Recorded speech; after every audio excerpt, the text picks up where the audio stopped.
pourquoi on ne peut pas manger dans la salle de classe? Who knows? Bon, déjà, entre vous et moi, c'est pas une salle de restaurant et en plus, vous nettoyez jamais derrière vous.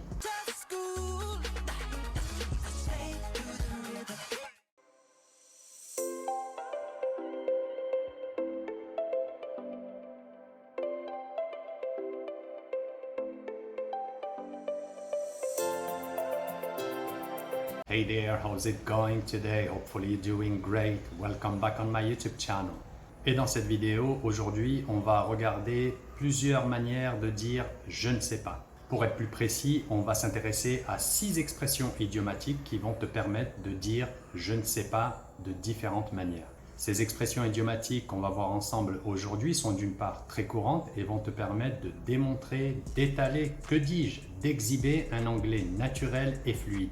Mais avant de commencer, bien évidemment, je t'invite à rejoindre ce club merveilleux de School Sweet School en t'abonnant à cette chaîne YouTube magnifique et en cliquant sur la petite cloche pour recevoir les notifications. Tu peux également liker, commenter et partager ce travail autour de toi. Ça peut être bénéfique à ton entourage et ça permet à la chaîne de bénéficier de plus de visibilité. So let's not waste any more time and let's go! Tout d'abord, lorsque tu veux dire « je ne sais pas », tu utilises l'expression « I don't know », qui est parfaitement correct. Le but de cette vidéo est d'apprendre différentes manières de dire « je ne sais pas » en anglais. Comme tu peux le constater, « I don't know » c'est la forme contractée de « I do not know ».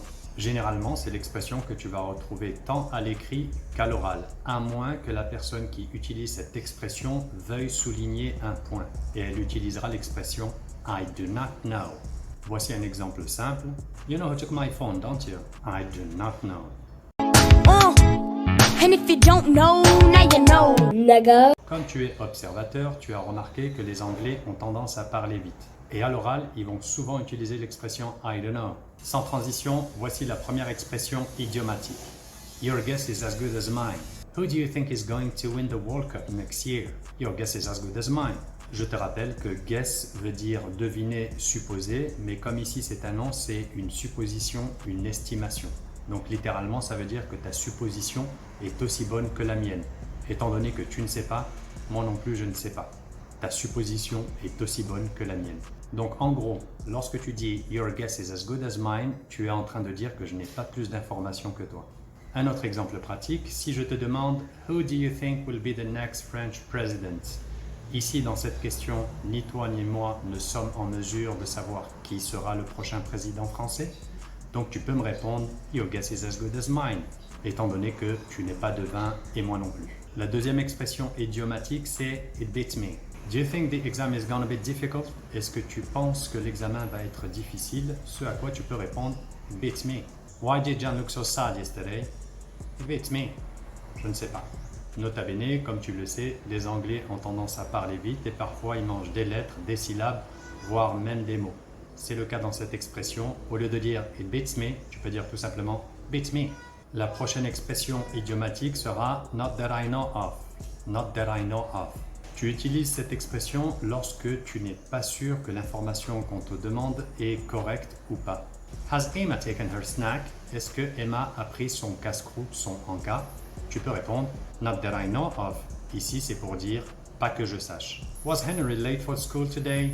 Not that I know of. Est-ce que Henri était en retard à l'école aujourd'hui? Pas que je sache. Donc en gros, tu utilises l'expression « not that I know of » qui veut dire « pas que je sache » lorsqu'on te pose une question fermée, c'est-à-dire là où tu dois répondre par oui ou par non. Si tu ne sais pas, tu peux dire évidemment « I don't know », mais tu peux dire ici « not that I know of ».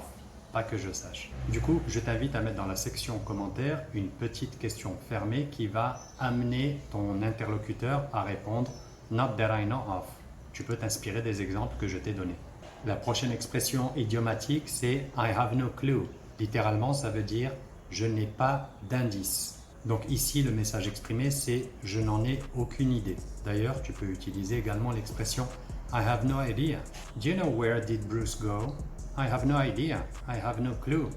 Est-ce que tu sais où est-ce que Bruce est allé, est parti? Je n'en ai aucune idée. D'ailleurs, tu n'es pas obligé d'utiliser ces deux expressions, I have no idea et I have no clue, pour répondre à des questions. Tu peux les utiliser dans des phrases toutes simples. I have no idea where I put my wallet. Je n'ai aucune idée où est-ce que j'ai pu mettre mon portefeuille. I have no clue when she is supposed to arrive. Je n'ai aucune idée de quand elle est supposée arriver. I have no idea why she still loves him. Je n'ai aucune idée de pourquoi elle l'aime encore. Ah, l'amour quand tu nous tiens. I have no idea how long it takes to go there. Je n'ai aucune idée combien de temps ça prend pour aller là-bas. La prochaine expression idiomatique, c'est who knows? Qui sait? Comme tu peux le voir, cette expression idiomatique prend la forme d'une question et plus précisément d'une question rhétorique.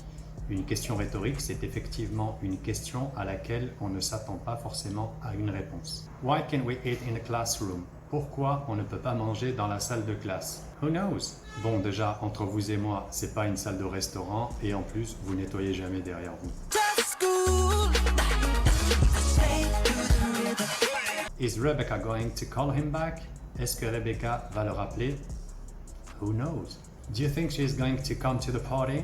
Est-ce que tu penses qu'elle va venir à la fête? Who knows? Maybe she has other fish to fry. Qui sait? Peut-être qu'elle a d'autres chats à fouetter.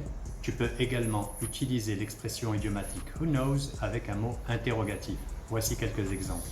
Who knows where Peter is? Qui sait où Peter est? Who knows how long it will last? Qui sait combien de temps cela va durer?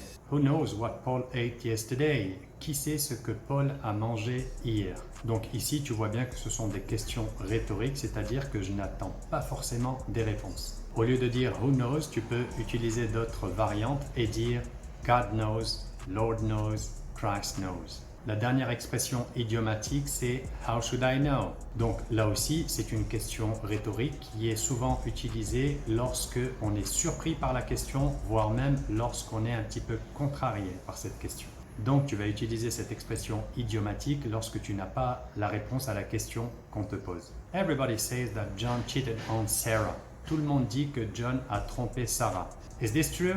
How should I know? Comment je peux le savoir? Do you know if Lisa left to England? Est-ce que tu sais si Lisa est partie en Angleterre? How should I know? Comment je peux le savoir? She hasn't talked to me for ages. Elle ne m'a pas parlé depuis une éternité. Who took my phone? How should I know?